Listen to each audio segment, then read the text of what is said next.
నిర్గమకాండము 5వ అధ్యాయము. తరువాత మోషే అహరోనులు వచ్చి ఫరోను చూచి, ఇశ్రాయేలుల దేవుడైన యెహోవా అరణ్యములో నాకు ఉత్సవము చేయుటకు నా జనమును పోనిమ్మని ఆజ్ఞాపించుచున్నాడనిరి.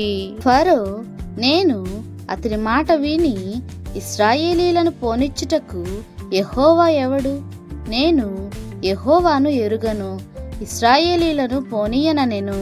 అప్పుడు వారు, హెబ్రీయుల దేవుడు మమ్మును ఎదుర్కొనెను, సెలవైన ఎడల మేము అరణ్యములోనికి 3 దినముల ప్రయాణమంత దూరము పోయి మా దేవుడైన యెహోవాకు బలి అర్పించుదుము, లేని ఎడల ఆయన మా మీద తెగులుతోనైనను ఖడ్గముతోనైనను పడునేమో అనిరి.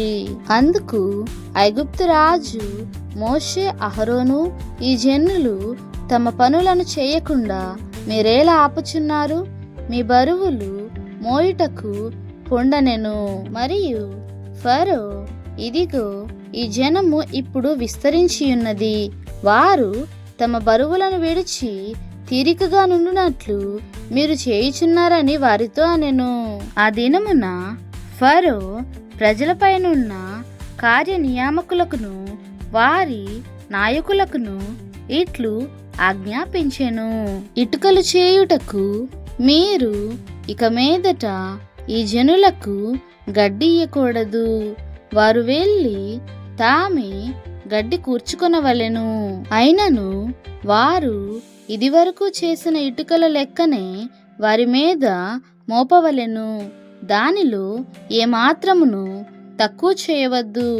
వారు సోమరులు గనుక మేము వెళ్ళి మా దేవునికి బలి నర్పించుటకు సెలవిమ్మని మొరపెట్టుచున్నారు. ఆ మనుష్యుల చేత ఎక్కువ పని చేయింపవలెను, దానిలో వారు కష్టపడవలెను. అబద్ధపు మాటలను వారు లక్ష్య పెట్టకూడదనెను. కాబట్టి ప్రజల కార్యనియామకులను వారి నాయకులను పోయి ప్రజలను చూచి, నేను మీకు గడ్డి ఇయ్యను, మీరు వెళ్ళి మీకు గడ్డి ఎక్కడ దొరుకునో అక్కడ మీరే సంపాదించుకొనుడి, అయితే మీ పనిలో ఏమాత్రమును తక్కువ చేయబడదని ఫరో సెలవిచ్చిననిరి. అప్పుడు ప్రజలు గడ్డికి మారుగా కొయ్యకాలు కూర్చుటకు ఐగుప్తు దేశమందంతటను చెదరిపోయిరి. మరియు కార్యనియామకులు వారిని త్వరపెట్టి గడ్డి ఉన్నప్పటి వలనే ఏనాటి పని ఆనాడే ముగించుడనిరి. ఫరో కార్యనియామకులు తాము ఇశ్రాయేలీలలో వారి మీద ఉంచిన నాయకులను కొట్టి, ఎప్పటి వలె మీ లెక్క చొప్పున ఇటుకలను నిన్న నేడు మీరేలా చేయలేదని అడుగగా, ఇశ్రాయేలీల నాయకులు ఫరో యొద్దకు వచ్చి, తమ దాసుల ఎడల తమరెందుకిట్లు జరిగించుచున్నారు? తమ దాసులకు గడ్డినియ్యరు, అయితే ఇటుకలు చేయుడని మాతో చెప్పుచున్నారు. చిత్తగించుము, వారు తమరి దాసులను కొట్టుచున్నారు, అయితే తప్పిదము తమరి ప్రజల యందే ఉన్నదని మొరపెట్టిరి. అందుకతడు, మీరు సోమరులు,